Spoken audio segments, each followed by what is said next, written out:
बिस्मिल्लाहिर्रहमानिर्रहीम। अभी देखें हम नेक्स्ट पढ़ते हैं कि नेक्स्ट में हमारे पास है कि ये जो transverse diameter is increased by external intercostal muscles during inspiration। ठीक, ये देखिए ट्रांसवर्स डायमीटर इंक्रीज़ होता है बाय एक्सटर्नल इंटरकोस्टल मसल्स। ठीक है, और साथ साथ इसमें क्या होता है कि इंटरनल इंटरकोस्टल मसल्स के इंटीरियर फाइबर्स भी शामिल होते हैं, सिर्फ इंटीरियर फाइबर्स। ठीक है ना, तो इसका मतलब ये हुआ कि दोनों भी करते हैं, लेकिन ये भी इसका बिल्कुल मिनिमल रोल होता है। ठीक है, इसलिए एक्सटर्नल इंटरकोस्टल्स ज़्यादा प्रेफर करेंगे। ठीक है ना, next MCQ, most common cause of सब फर्टिलिटी इज़ एंड ओवुलेशन। देखें अंडा ही नहीं देंगी तो फर्टिलिटी क्या खाक होगी। ठीक है ना, एब्सेंस ऑफ ओवुलेशन। ठीक है, उसके बाद देखिए नंबर 20 पे, mesangialization of the capillary basement membrane is most closely associated with MPGN। ठीक है, मेम्ब्रेनो प्रोलिफरेटिव ग्लोमेरुलोनेफ्राइटिस। इसकी वजह से mesangialization of the capillary basement membrane होती है। सबसे पहले देखिए मेसेंजियलाइजेशन कहते किसको हैं। ठीक है ना, मेसेंजियलाइजेशन इज़ के देखिए डिपॉजिट्स बनते हैं। डिपॉजिट्स जो होते हैं ना, ये डिपॉजिट्स होते हैं कहाँ बन जाते हैं, ग्लोमेरुलर मेसेंजियम पे। जब डिपॉजिट्स ज़्यादा हो जाते हैं तो इसकी थिकनिंग हो जाती है मेसेंजियम की। ठीक है, तो मेसेंजियम की जब थिकनिंग होती है ना, ये देखें, तो इसको मेसेंजियलाइजेशन कहते हैं। ठीक है, सबसे पहले तो ये आप जहन में रखें। अब देखते हैं कि ये मेसेंजियो कैपिलरी ग्लोमेरुलोनेफ्राइटिस है क्या चीज़। मेम्ब्रेनो प्लोरिफ्लेटिव ग्लोमेरुलोनेफ्राइटिस है क्या चीज़, इसको कहते हैं MPGN। ठीक है, MPGN कहते हैं, और इसको आल्सो नोन एज MCGN। ठीक है, मेसेंजियो कैपिलरी ग्लोमेरुलोनेफ्राइटिस भी बोलते हैं। सो MCGN MPGN। ठीक है अच्छा, ये एक टाइप है, किसकी टाइप है, this a type of glomerulonephritis. ठीक है, काज बाय, इनकी वजह क्या होती है इस बीमारी की इसमें डिपॉजिट्स होते हैं in the kidney glomerular mesangium and the basement membrane. ठीक है, ग्लोमेरुलर बेसमेंट मेम्ब्रेन की भी थिकनिंग होती है इसमें मेसेंजियम के साथ साथ। ठीक है ना, ये जो डिजीज़ है ना, ये डिफरेंट है मेम्ब्रेनो ग्लोमेरुलोनेफ्राइटिस से। ठीक है, it should not be confuse with the glomerulonephritis, membrano glomerulonephritis MGN। ठीक है, ये देखिए मेम्ब्रेनो ग्लोमेरुलोनेफ्राइटिस MGN में क्या होता है, सिर्फ और सिर्फ बेसमेंट मेम्ब्रेन थिक हो जाती है। ठीक है ना, ये मैं आपको बताता हूँ। ये देखिए दोनों का डिफरेंस, ये देखिए, ये जो है ना, ये MGM मेम्ब्रेनो प्रोलिफरेटिव ग्लोमेरुलोनेफ्राइटिस है। ठीक है ना, ये मेम्ब्रेनस ग्लोमेरुलोनेफ्राइटिस है। ठीक है, इसमें सिर्फ और सिर्फ बेसमेंट मेम्ब्रेन थिक हो जाती है, जबकि इसमें बेसमेंट मेम्ब्रेन भी थिक हो जाती है और मेसेंजियल थिकनिंग भी हो जाती है। ठीक है, तो ये ज़्यादा लेटर्स हैं तो ज़्यादा इसमें मसले हैं, कम लेटर्स हैं तो कम मसला, सिर्फ एक बेसमेंट मेम्ब्रेन का मसला है। ठीक है, ये हो गया। इसके बाद देखिए कि फिर MPGN की फिर फर्दर 3 टाइप्स हैं। तो जो टाइप 1 है ना, type 1 is also called MCGN, इसको MCGN भी बोलते हैं। ठीक है, इसमें इम्यून कम्प्लेक्स डिपोजिशन होती है इन द मेसेंजियम। ठीक है, टाइप 2 जो होती है, ये इसको कहते हैं ट्रिपल D। ठीक है, D मतलब डिसरेगुलेशन, D फॉर ये निमोनिक है, डिसरेगुलेशन ऑफ ACP। ठीक है, अल्टरनेट कम्प्लीमेंट पाथवे, ये मैं आपको यहाँ से ही बताता हूँ। ठीक है ना, ये देखिए टाइप 2 है जो है ना, इसको DDD बोलते हैं।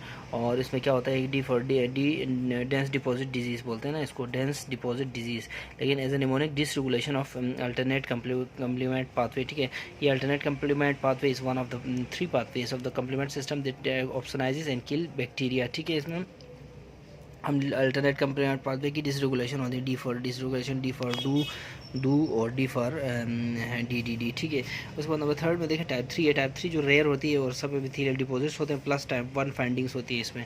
ठीक है, ये वाली टाइप 1 फाइंडिंग्स होती हैं। ठीक है, टाइप 3 में तो ये रेयर होती है। ठीक है, हमारे पास क्या है, नेक्स्ट MCQ है हमारे पास कि जो है सिमिटीडीन देखें, हेपेटिक एंजाइम इनहिबिशन करता है। ठीक है ना, सिमिटीडीन क्या करता है, हेपेटिक एंजाइम इनहिबिशन। तो चलिए सिमिटीडीन पढ़ते हैं।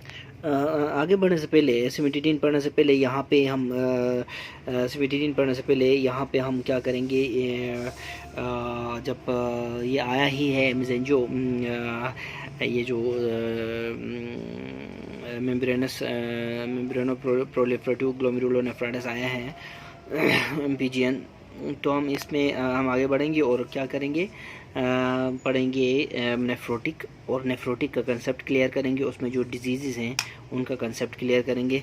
फिर उसके बाद हम जाके एसिमेटिडीन पढ़ेंगे। तो सबसे पहले देखते हैं, तो देखें उसके लिए हम आगे बढ़ते हैं और देखते हैं ये ग्लोमेरुलर, जो ये ग्लोमेरुलस बनाते हैं, ये देखें ये जो है ना ग्लोमेरुलस, ये filtering unit of the kidney होता है, ठीक है ना। और एक किडनी में तकरीबन जो होते हैं ना 1.2 मिलियन नेफ्रॉन्स होते हैं, ठीक है। नेफ्रॉन्स फंक्शनल यूनिट है और ये 1.2 मिलियन एक किडनी में होते हैं। तो सबसे पहले देखिए यहाँ पे टुफ्ट ऑफ मेसेंजियम है, उसके बाद फ्रंट कैपिलरी, फ्रंट कैपिलरी, ठीक है। उसके बाद ग्लोमेरुलर बेसमेंट मेम्ब्रेन है, ठीक है। अच्छा, कैपिलरी में हम एंडोथीलियम भी यहाँ पे भी बना, एंडोथीलियम भी है।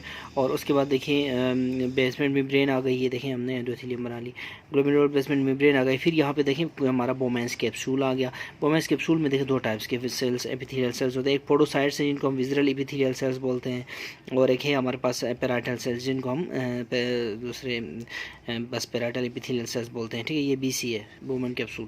उसके बाद नीचे हमारा प्रॉक्सिमल कलेक्टिंग ट्यूबुल स्टार्ट हो जाता है, ठीक है। ये असल में कनेक्टिव मेसेंजियम असल में कनेक्टिव टिश्यू होता है, ठीक है। उसके बाद देखें कि क्या होता है कि जो ग्लोमेरुलर डिजीज़ है ना, जो नेफ्रोटिक और नेफ्रेटिक डिजीज़, वो अल्टर करते हैं इस एरिया की केमिस्ट्री को, ठीक है ना। ये जो एरिया है ना, ये मेम्ब्रेन है ना, इसको वो अल्टर करते हैं। तो यहाँ पे देखें ये जो एंडोथेलियल सेल्स है ना, ये वाले ये हैं हमारे जिस तरह पिक्चर में नज़र आ रहा है ऐसा नहीं है, ये फेनेस्ट्रेटेड सेल्स हैं, ठीक है। इनके बीच में फेनेस्ट्रेशन मतलब इनके जी बीच में पोर्स होते हैं, ठीक है ना, ये पोर्स होते हैं। तो ये देखें ये मैंने पोर्स बना लिए हैं यहाँ पे, इस तरह छोटे छोटे पोर्स होते हैं, यहाँ hundreds and thousands of pores ऐसे होते हैं, ठीक है। होता क्या है कि एक जो फेनेस्ट्रेशन होती है ना, इसकी जो साइज़ होता है ना, तो वो 70 to 100 नैनोमीटर इसका साइज़ होता है, ठीक है ना। अच्छा, अब ये तो हो गए हमारे जो पोर्स हैं, ठीक है ना, फेनेस्ट्रेशंस, ठीक है। अब ये जो है ना, ये जो हमारा बेसमेंट मेम्ब्रेन के नीचे ये जो केमिस्ट्री है ना, पोडोसाइट्स की केमिस्ट्री कैसी होती है। पोडोसाइट्स देखें ऐसे होते हैं जैसे इसके साथ लगे हुए होते हैं, जैसे किसी बंदे ने ऐसे एक दूसरे के साथ इंटरडिजिटेट कर रहे होते हैं, ये जो है ना ये पोडोसाइट्स, ठीक है। इनको बोलते हैं फिल्ट्रेशन स्लिट्स।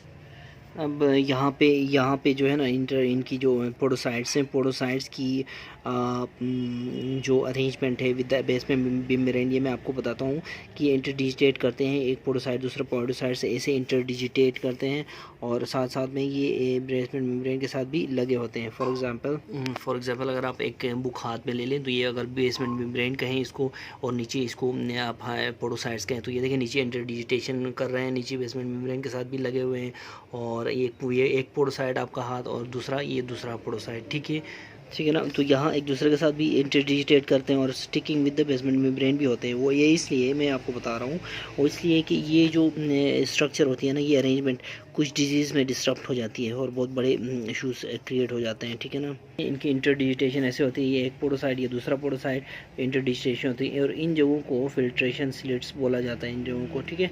फिल्ट्रेशन स्लिट्स बोलते हैं इनको। स्लिट है ना, इसका साइज़ क्या होता है 20 to 30 नैनोमीटर, ठीक है। 20 to 30 नैनोमीटर इसका साइज़ होता है, ठीक है। अब हमारे पास दो बैरियर्स आ गए हैं, ये साइज़ बैरियर आ गया पोरिन्स का, ये जो पोर्स हैं इनका, और ये साइज़ बैरियर आ गया बिटवीन द पोडोसाइट स्लिट्स, ठीक है। तो इनका फिर 20 to 30 नैनोमीटर है, इनका 70 to 100 नैनोमीटर है, ठीक है। ये जो फेनेस्ट्रेशंस हैं, फेनेस्ट्रेशंस में, तो ये तो हो गए जो पोर्स के बैरियर्स, ठीक है। अब दूसरा बैरियर क्या है, नेगेटिव चार्जेस का बैरियर है। नेगेटिव चार्जेस होते हैं एंडोथेलियल सेल्स में, नेगेटिव चार्जेस होते हैं ग्लोमेरुलर बेसमेंट मेम्ब्रेन में, और नेगेटिव चार्जेस होते हैं पोडोसाइट्स में, ठीक है ना। ये एपिथेलियल सेल्स में नेगेटिव चार्जेस होते हैं। कहने का मकसद ये है कि मल्टीपल लेवल्स पे नेगेटिव चार्जेस होते हैं, नेगेटिव चार्जेस यहाँ भी, ठीक है। तो अब होगा क्या कि जो नेगेटिव चार्जेस है ना, रिपेल नेगेटिव, तो प्लाज्मा प्रोटीन्स जो होते हैं ना, जो प्लाज्मा में जो प्रोटीन्स होते हैं वो नॉर्मल पीएच वो नेगेटिवली चार्ज होते हैं, ठीक है ना। तो वो जो मॉलिक्यूल जब इधर आते हैं तो ये नेगेटिव चार्जेस रिपेल करते हैं उनको। इसका मतलब ये हुआ कि कोई भी चीज़ जो यहाँ से नीचे आना चाह रही है उसके दो बैरियर्स हैं उसके लिए, एक हमारा साइज़ बैरियर है दो डिफरेंट लेवल्स पे, और एक हमारा चार्ज बैरियर है, ठीक है।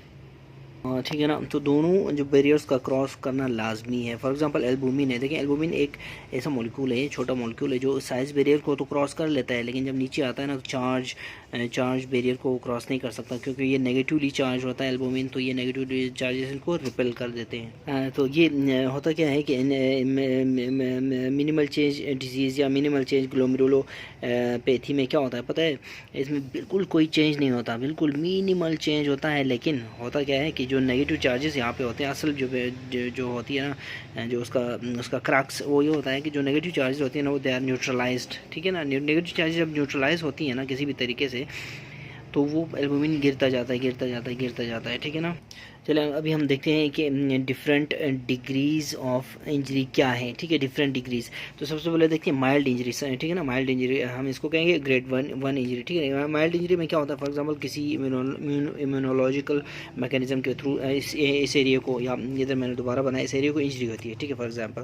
तो ये grade one injury mild injury है। तो इसमें क्या होता है कि मिनिमम माइनर इंजरी होती है, ठीक है। तो स्मॉलेस्ट जो मॉलिक्यूल्स, अगर माइनर इंजरी हो तो स्मॉलेस्ट जो मॉलिक्यूल्स हैं वो स्टार्ट करते हैं लीक करना स्टार्ट करते हैं। ये स्मॉलेस्ट मॉलिक्यूल्स क्या हैं, एल्बुमिन्स, ठीक है। एल्बुमिन्स आर स्मॉलेस्ट मॉलिक्यूल्स।